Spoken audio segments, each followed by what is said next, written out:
उस अदृश्य दैवीय शक्ति से ये विनती किए जा रहा था कि वो उसे जड़ी बूटी लेने दे, क्योंकि उसे वासु की जान बचानी थी।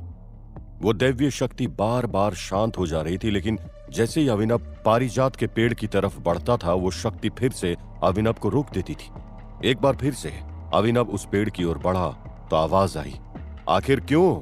तुम अपने दोस्त के लिए इतना सब कुछ कर रहे हो। एक दोस्त ही तो है, तुम तो अपने ऐसे तमाम मित्र बना सकते हो।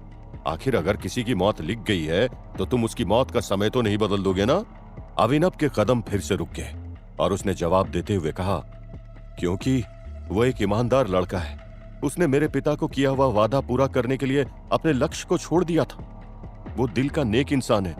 दोस्त से बढ़कर इस दुनिया में और क्या ही होता है। अगर छोटी सी जिंदगी में हम रिश्ते भी ना निभा सके तो हमारे जीने का मतलब ही क्या हुआ? तमाम मित्र बनाने से अच्छा है कि आप एक ईमानदार, नेक और दिल का सच्चा इंसान अपने पास रखो, क्योंकि ये इंसान आपके दिल को कभी नहीं तोड़ेगा। बाकी तमाम दोस्त तो रोज आएंगे और दिल तोड़कर चले जाएंगे, पर आपकी ये बात सही है कि मैं ईश्वर से उसकी मौत का समय बदलवा तो नहीं सकता हूं, लेकिन मैं उसके जीवन को बचाने के लिए अपनी जान दे सकता हूं। कम से कम ये दोस्ती निभाने की कला तो मैंने उसी से सीखी है। अभिनव की बात सुनकर दैवीय शक्ति फिर से शांत हो गई थी। अभिनव थोड़ी देर वहीं पर खड़ा हुआ और जब उसे याद आया कि उसे देर हो रही है तो वो फिर से पारिजात के पेड़ के समीप जाने लगा।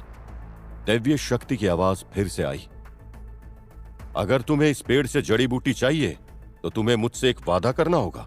अभिनव के चेहरे पर खुशी आ गई थी, क्योंकि अब उसे यकीन हो गया था कि उसे जड़ी बूटी मिल ही जाएगी। उत्साह में आकर अभिनव ने कहा, मैं आपके हर वादे को निभाने को तैयार हूं। आप बताइए, आप मुझसे क्या वादा चाहते हैं? ये जड़ी बूटी तो मैं तुम्हें दे दूंगा, लेकिन ध्यान रहे, एक बार ये जड़ी बूटी मैं तुम लोगों को दूंगा, उसके बाद तुम दोनों में से अगर किसी ने भी कोई भी गलत काम किया तो फिर इसका अंजाम तुम दोनों को ही भुगतना होगा। मजबूरी में आकर भी कभी किसी के साथ गलत न करना, नहीं तो ये जड़ी बूटी दवा की नहीं बल्कि जहर का काम करेगी। अभिनव ने जल्दबाजी में इस वादे के लिए हां बोल दिया। इतनी जल्दबाजी में हां मत कहो, सोच समझ कर बोलो, क्योंकि अगर तुमने हां कर दी और जड़ी बूटी तुम यहां से ले गए तो वासु के प्राण तो बच जाएंगे, लेकिन उसके बाद तुम्हारी एक गलती भी तुम दोनों की जान ले सकती है। अभी तो सिर्फ वासु की जान खतरे में है, फिर तुम्हारी जान भी खतरे में पड़ जाएगी। अदृश्य शक्ति ने अभिनव से कहा, मैंने आपको वादा दे दिया है और मैं अपने वादे से कभी मुकरता नहीं हूं।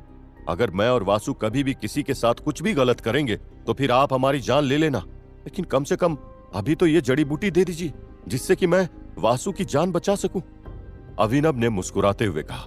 आवाज शांत हो गई थी, मौसम सुहावना हो गया था और अभिनव कल्प और पारिजात के पेड़ों की ओर बढ़ा। अब अभिनव को समझ ही नहीं आ रहा था कि इसमें से जड़ी बूटी कौन सी है। तभी अचानक से कई फूल एक साथ जमीन पर गिरे। अभिनव ने उन फूलों को देखा और हाथ में उठाकर बोला, कितने सुंदर फूल हैं ये, देखकर ही सुकून मिलता है। ये फूल ही नहीं है, बल्कि एक इंसान को जीवन दान देने वाली जड़ी बूटी है। पारिजात और कल्प वृक्ष की ये जड़ी बूटी आसानी से प्राप्त नहीं होती है। इन्हें पाने के लिए तुमने जिन मुश्किलों का सामना किया है उससे भी ज्यादा मुश्किलें झेलनी पड़ती है और तब जाकर ये जड़ी बूटी मिलती है।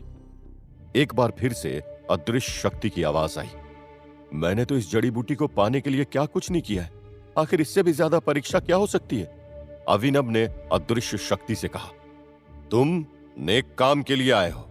मैंने तुम्हारे जैसा इंसान अब तक नहीं देखा है जिसने एक दोस्त के लिए इतने कठिन रास्ते पार किए हो। तुम अपने लिए नहीं बल्कि यहाँ पर दूसरे के लिए आए हो, और वो वासु, उसके जैसा राजकुमार और इंसान तो इस पृथ्वी पर अब तक कोई भी नहीं है। ऐसे में मैं खुद नहीं चाहता कि उसकी मौत हो जाए, और इसलिए मैंने तुम्हारी मदद की है। अब जल्दी से ये जड़ी बूटी उठाओ और यहाँ से जाओ। ध्यान रहे, ये जड़ी बूटी तुम्हारे लिए जीवन पर्यंत काम आने वाली है, इसलिए इसी किसी दूसरे को इस्तेमाल करने ना देना, और तो और कभी भी कोई गलत काम न करना, नहीं तो ये जड़ी बूटी तुम्हारे शरीर में जहर का काम करेगी। अदृश्य शक्ति ने अभिनव को समझाते हुए कहा। अभिनव ने वो फूल उठाए और उस पहाड़ी से नीचे उतरने लगा। जब अभिनव पहाड़ी से नीचे उतर रहा था तो उसे नीचे आने में कुछ पल भी नहीं लगे। ये क्या था? आखिर अचानक से मैं इस पहाड़ी से कैसे उतर गया?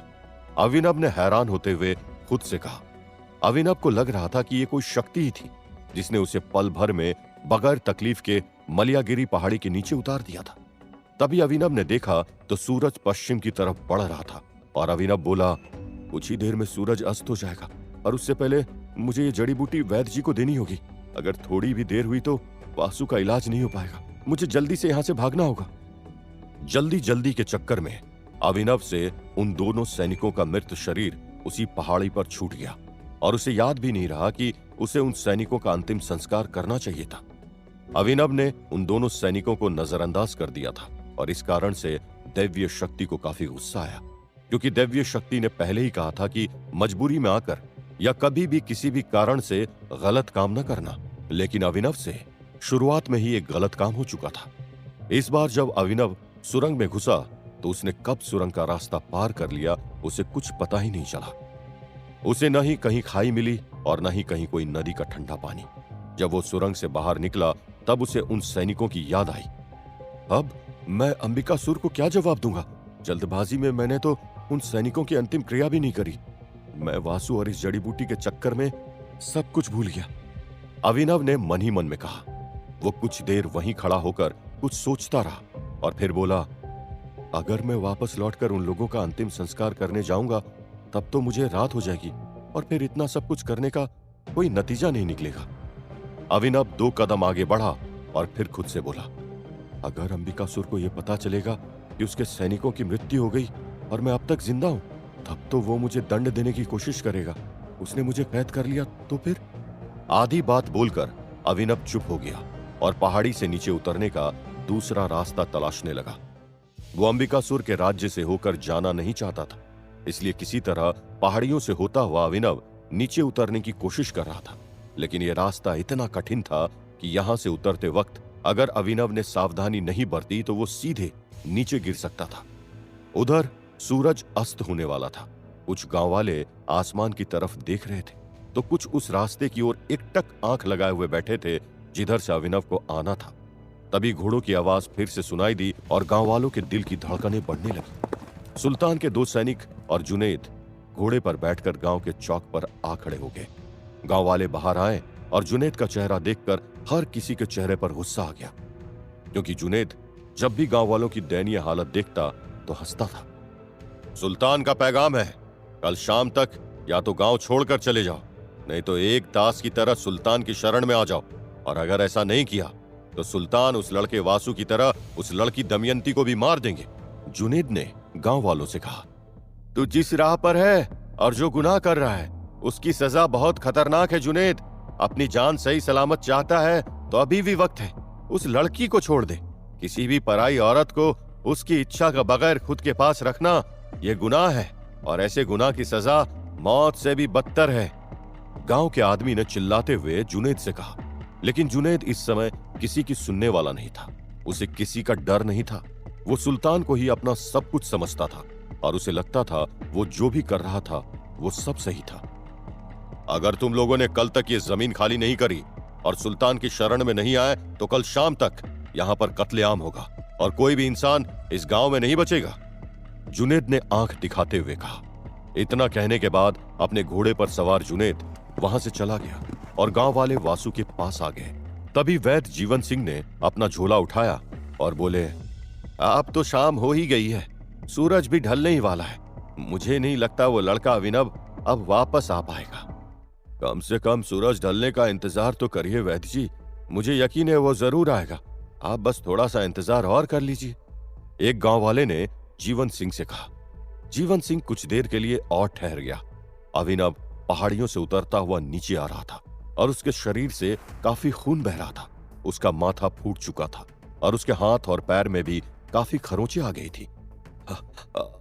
अभी भी समय है, मैं जरूर सूरज ढलने से पहले वासु के पास पहुंच जाऊंगा, अभिनव ने सूरज की ओर देखते हुए बोला। अभिनव पहाड़ियों को पार करने लगा। जुनैद के सैनिक सुल्तान के पास पहुंच गए थे और बोले, सुल्तान, गांव वालों के भाव कुछ ज्यादा ही बढ़ गए। आजकल वो हमसे डरने की बजाय वो हमें ही धमकाने लगे। ऐसा ही रहा तो एक दिन वो हमारे सामने लड़ने के लिए खड़े हो जाएंगे, इसलिए हमें जितनी जल्दी हो सके इन सब की जुबान चुप करानी होगी। सुल्तान ने जैसे ही जुनैद की बात सुनी उसकी भौहें तन गई और गुस्से में उसने अपनी आंखों को सिकोड़ते हुए कहा, तुम परेशान ना हो जुनैद, अगर कल तक वो लोग मेरे पैरों में नहीं गिरे तो मैं उन सबको मार दूंगा। जुनैद कत्लेआम देखना चाहता था। उसे लोगों के मरने से कोई फर्क नहीं पड़ता था, इसलिए वो सुल्तान की बात मान गया। और उधर सुल्तान ने सैनिकों को आदेश देते हुए कहा, उस लड़की को जाकर मजबूर करो कि वो उन गांव वालों के पास जाकर उन्हें मनाए और इस जमीन को छोड़ने के लिए कहे। कैसे भी करके उसे इस बात के लिए राजी करो। अपनी असल समस्या तो वो लड़का वासु है।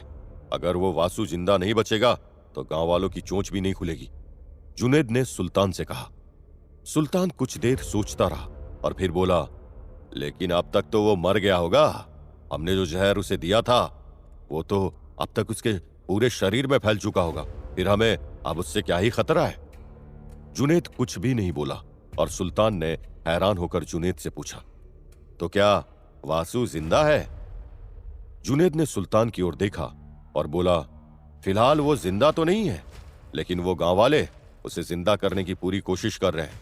उन्होंने किसी को जड़ी बूटी लाने के लिए भी भेजा है, और अगर सूरज अस्त होने से पहले वो जड़ी बूटी उस वासु को मिल गई तो फिर उसे जीवनदान भी मिल जाएगा। सुल्तान हैरान था और गुस्से में भी था। तो भेजो अपने सैनिकों को, और याद रहे किसी भी हालत में वो जड़ी बूटी उस वासु तक नहीं पहुंचनी चाहिए। मुझे इस वासु को मरते हुए देखना है, सुल्तान ने गुस्से में कहा। उधर अविनव को पहाड़ी से उतरते समय काफी दर्द हो रहा था, क्योंकि उसे कई जगह पर चोट आई थी। अविनव को उतरने में दिक्कत हो रही थी और शाम होने का दबाव भी उसके सिर पर था कि तभी जब वो पहाड़ी को पार करके नीचे उतर रहा था, अचानक से अविनव का पैर पहाड़ी से नीचे फिसल गया। क्या पहाड़ी पर से गिरने पर अविनव की मौत हो जाएगी, या फिर अविनव सूरज अस्त होने से पहले जड़ी बूटी लेकर गांव पहुंच जाएगा? क्या सुल्तान के आदमी अविनव को रोकने की कोशिश करेंगे? क्या वासु को जीवनदान मिलेगा? जानने के लिए सुनते रहिए श्रापित राजकुमार।